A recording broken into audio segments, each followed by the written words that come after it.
All right, welcome to the week 4 forum. This week we're dealing with two important and interrelated issues. Chapter 5 addresses the issue of public opinion and the challenges associated with accurately understanding what it is that people are thinking about at any particular point in time.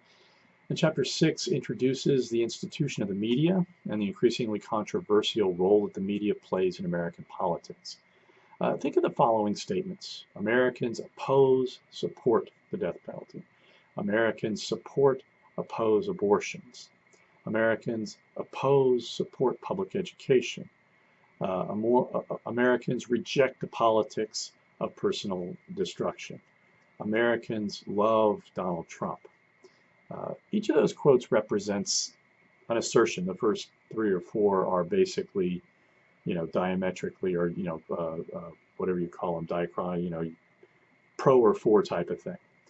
How accurate are these statements? How do we know what Americans think about at any particular issue, on any particular issue, or at any particular point in time?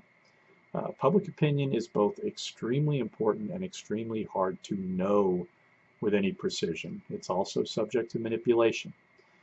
Many Americans don't really pay a lot of attention to politics and as a result can be manipulated by both the media and crafty politicians who can use the political process to create impressions that are favorable to their favored outcome. We think we know what public opinion is on an issue at any particular point in time because of the art pretending to be a science known as public opinion polling. How can an opinion be measured? What has to be accounted for when it comes to accurately figuring out what the public is thinking about on an issue? Another important consideration when you think about public opinion is the sell-by date on polling. Because of social media and the generally low information nature of the American public, what the public thinks about issues like gun control or terrorism or abortion is transient. Events in the world can cause people to think differently about issues almost from day to day. Think about the impact of school shootings. Since the Columbine high school shootings in 1999, there have been, dozens of shootings on public school campuses. Possibly the most horrific event was the murder of 20 children and 6 teachers at Sandy Hook Elementary School on December 12, 2012. How do such traumatic events influence the sometimes settled and sometimes transient opinions of Americans when they're confronted with, questions about whether they think that such events, what they mean and whether we should enact gun control legislation? What are the keys to measuring public opinion accurately? The text discusses the factors that you have to take into account when you're polling. First, there is the issue of regional representation. Then you need to capture an accurate sample that gives you a snapshot of the population you're trying to measure.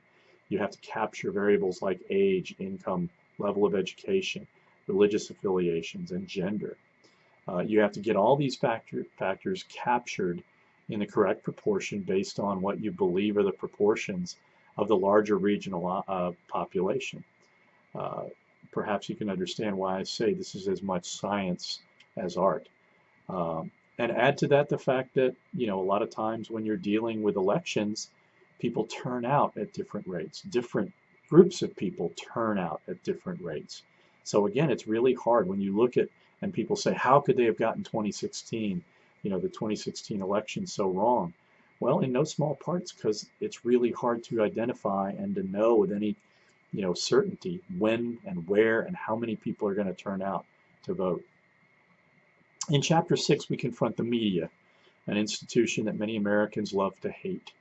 The Founding Fathers believed that a free and independent press was so important that they ensconced freedom of the press in the First Amendment to the Constitution.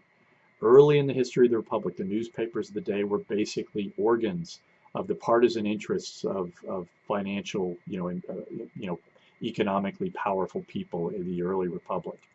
But not many people could afford the daily cost of the newspapers of that era. Only the wealthiest elites could afford a subscription cost of even like a quarter, which was then quite a bit of money. Then entrepreneurs like Benjamin Day and James Gordon Bennett identified a workable business model. charge a penny to read the paper, but sell advertising space to subsidize the cost of the paper. The rise of what is known as the penny press revolutionized the distribution of newspapers and presaged the growing influence of the media as, a political institution. I say this to emphasize an important point. The media today is privately owned, publicly traded, that means corporately owned, and driven by the same profit motives as other major industry. Uh, Today, the media produces close to 1/5 of America's GDP.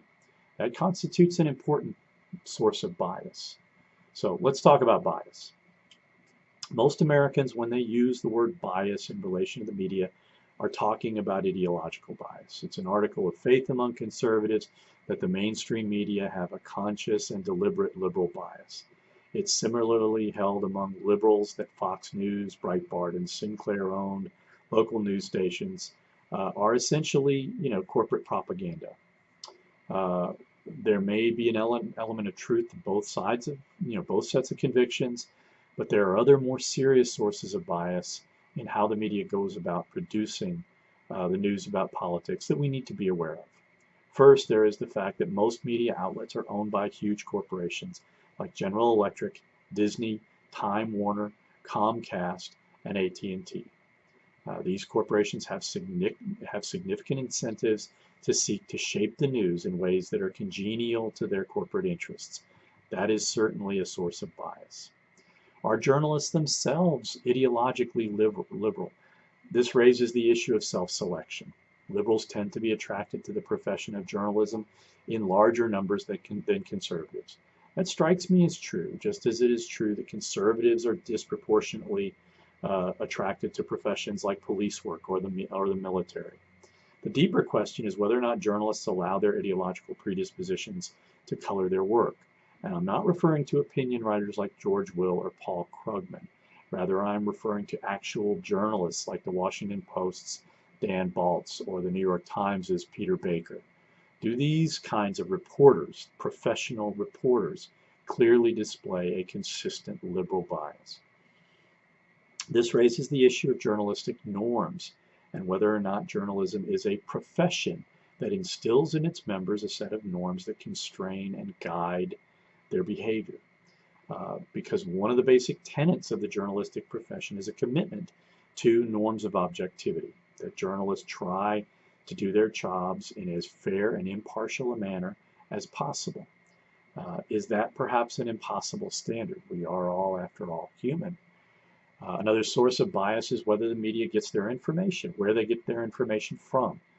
American media in particular have a tendency to focus on information coming from official sources, that is, people in positions of authority, including politicians themselves. That official bias can be an important source of bias and the tendency among the media to sort of slide over the little people who are affected by public policies can impact how we perceive the news. A final source of bias that I would note brings us back to one of my original observations about the media, that they are privately owned and publicly traded companies. As such, the media's boards of trustees have powerful incentives to maximize quarterly financial returns. That gives managers of the media tremendous incentives to focus on ratings, on readership and viewership, and in this age of social media, on clicks. This imposes on the media a kind of majoritarian bias, in which the media is put in the position of trying to anticipate public moods and tastes. If being liberal gets them audience share, then the media have incentives to rely on the news that, with a liberal tilt. If being conservative appears to capture the public mood, then the media has abundant motivations to season the news with some conservative spice. All this bias, it drives home how essential a well-educated citizenry is to a democratic republic. We need to know how to evaluate the news, to analyze the motivations of the people we trust to tell us what's going on in the world, and to be able to identify what is reality from fake news. As a piece of advice, I would suggest you as students to widen your net and to identify a range of media that you regularly read. If you're a liberal, find at least 2 conservative media outlets, and the reverse if you're a conservative. So, I hope I've given you a good basis for discussion. Let's get to work and have a good week.